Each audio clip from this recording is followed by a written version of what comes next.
pour dépasser l'idée même de venir voir simplement une exposition. Parce que l'exposition, on voit, on passe, on voit sans voir. Ce qu'on voulait avoir comme idée, c'est l'idée d'une rencontre. Donc, rencontre avec le créateur lui-même, avec sa création. Rencontre, on disait, ça tenait, comme on s'est rencontré avec Faye, on disait, ça tient du fortuit et du nécessaire. Et ensuite, dans l'idée de la rencontre, on disait, c'était, bon, enfin, c'est une épreuve, une rencontre à soutenir. Pas dans le sens d'un affrontement, comme je dirais, une rencontre sportive, mais la difficulté d'accueillir ce qui est autre. Donc, rencontre, pour nous, ça veut dire ici interaction. Une exposition qui ne soit pas seulement donc, l'exposition, la contemplation des créations qui sont exposées, mais en un sens, c'est nous qui sommes exposés dans l'exposition. Nous sommes exposés à quelque chose, par exemple, on peut penser que ça renvoie un peu à ce que nous voyons, une sorte de source de radiation. Nous sommes exposés à cela. Donc le regard de Fly ne vaut que s'il transforme notre propre regard. Rien n'assure d'ailleurs qu'il y parvienne, mais nous pouvons faire en nous rencontrant dans ces conditions que cette rencontre soit productive et donc c'est avec votre concours. Ça. Et pour moi, je ne vais pas surimposer à la présentation de son travail par Fly, qui peut faire lui-même très bien, une interprétation. Il est là pour dire la signification de ce qu'il fait à ses yeux et répondre aux questionnements que vous pouvez soulever, ni d'en sortir un commentaire lourd qui interférerait avec les échanges que vous avez. Moi, ce que je voudrais faire, l'idée qu'on a eue avec, c'est de ponctuer les échanges qu'on va mettre en place, en les mettant en résonance avec d'autres aspects de la culture, de notre culture, pour faire sentir comment le travail de Fly, le travail de création, peut s'inscrire par le jeu même des déplacements qu'il opère. Et je dirais, par mon expérience personnelle de rencontre avec le travail de Fly, j'avais le sentiment au départ d'avoir quelque chose d'assez éloigné de mes références culturelles habituelles. Quelque chose qui était un peu justement étranger à mon ambiance habituelle de vision de l'apport esthétique.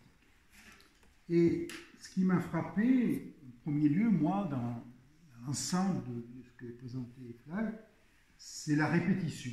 La répétition d'un support visuel, de support visuel à un autre, des mêmes éléments comme une décomposition de la représentation habituelle était la condition d'une recomposition autre, comme si le passage par l'élémentaire, parce qu'il peut paraître le plus simple, était la condition pour que se manifeste finalement ce qui est pour nous le plus fondamental.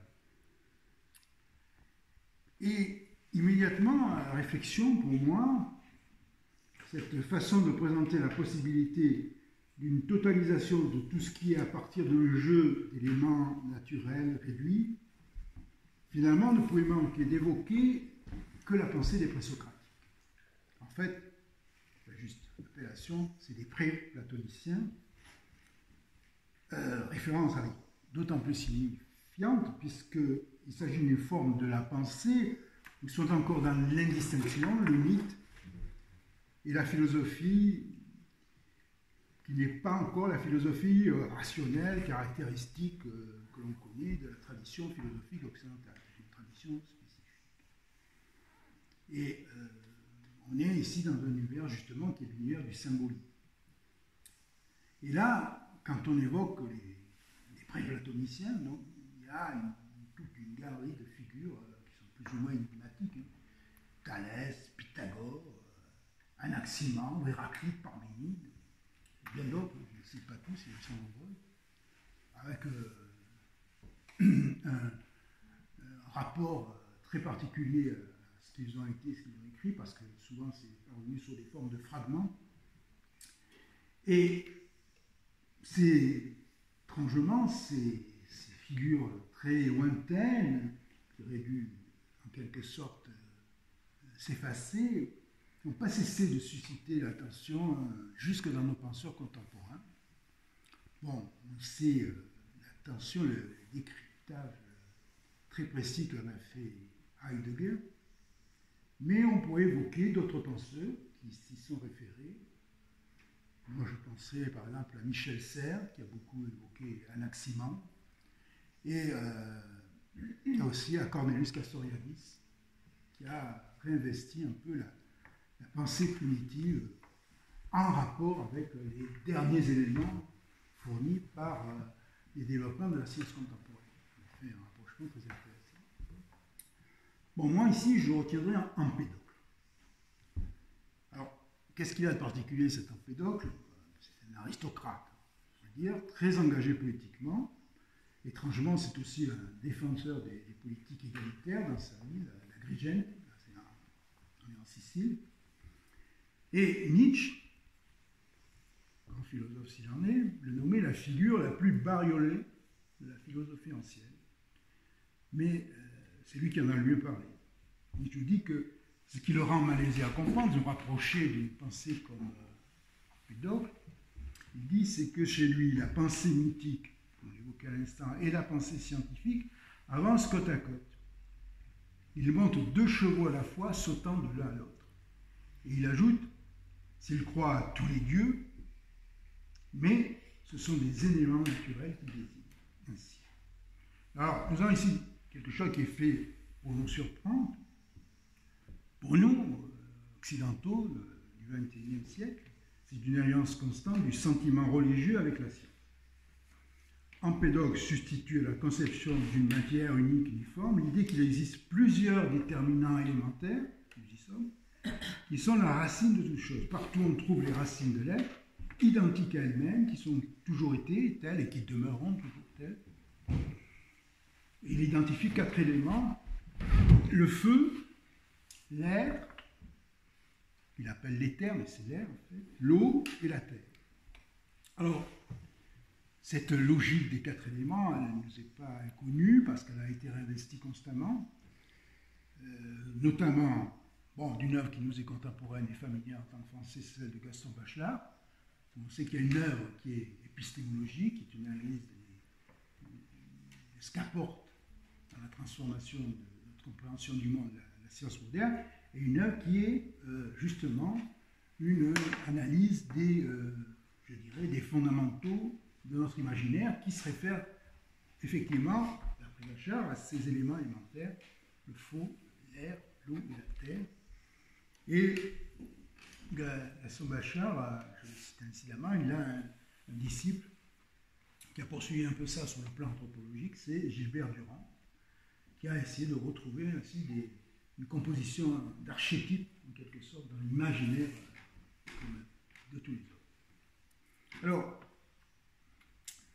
si l'origine essentielle de toute chose, on a fait aucune exclusive, c'est une pluralité d'éléments donc immutables, on vient de les citer, ce qui nous est en fait donné dans notre expérience sensible la plus proche, c'est uniquement le résultat de mélanges et d'échanges entre ces éléments. Des combinaisons se font et se défont, mais sans altérer nullement les constituants premiers qui restent identiques à eux. Alors, on a en quelque sorte une vision mécaniste de processus qui repose sur un phénomène d'ajustement mutuel, d'affinité entre les choses.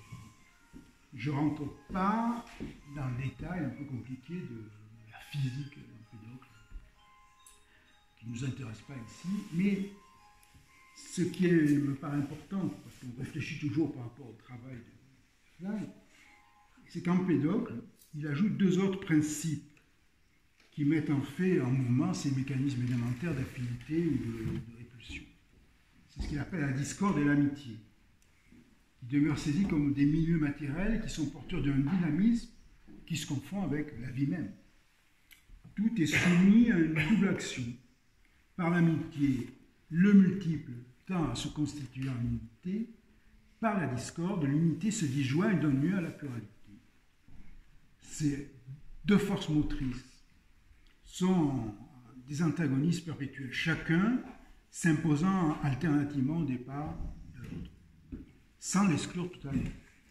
De sorte qu'il y a des impossibles dans la vision Empédocle, l'immobilisme absolu, comme la multiplicité absolue, et l'établissement d'un chaos sans règle.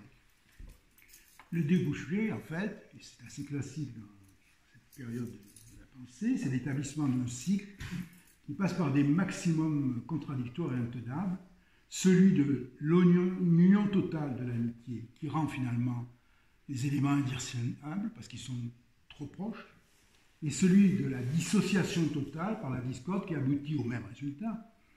Mais là, on a une dispersion infinie des éléments. Donc, on a deux figures du chaos inverses, mais fondamentalement aboutissant au même effet, un chaos compact d'un côté, un chaos incohérent de l'autre. Alors ici, il n'y a pas de finalité, tout doit s'expliquer par ce jeu de causes mécaniques et le changement des conditions d'existence.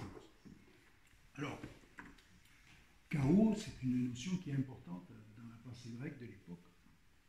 Et on verra, si on en reparle un peu plus tard, que c'est ce qu'il faut affronter essentiellement, c'est-à-dire s'opposer au chaos sous toutes ses formes.